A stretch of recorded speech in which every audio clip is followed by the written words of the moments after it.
All right, Benny, you've got that's your battery cable right here. Goes down. Damn. Hold on. Okay, I don't know how well you're going to be able to see this. Your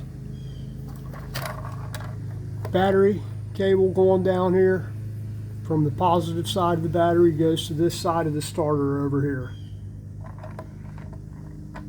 Dang, I can't hold the light and do it too.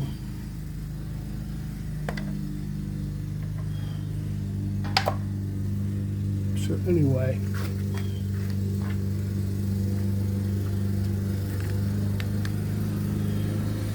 right there is your battery cable. That's your starter right here.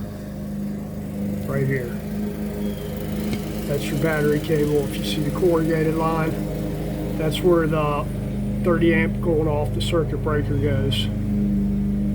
To that same stud. There's a stud up under that little rubber boot right here. Under that little rubber boot right there. It's a pain in the butt to get to. It's easier if you pull the sprocket cover off to be able to get to it. But that's what supplies power to the entire system.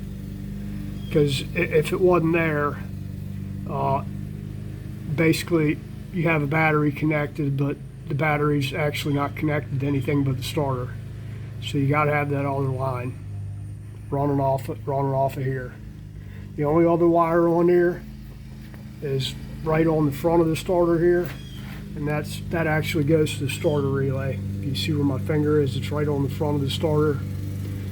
So when you click the starter button, it actually clicks the relay and sends power through here, which activates the solenoid.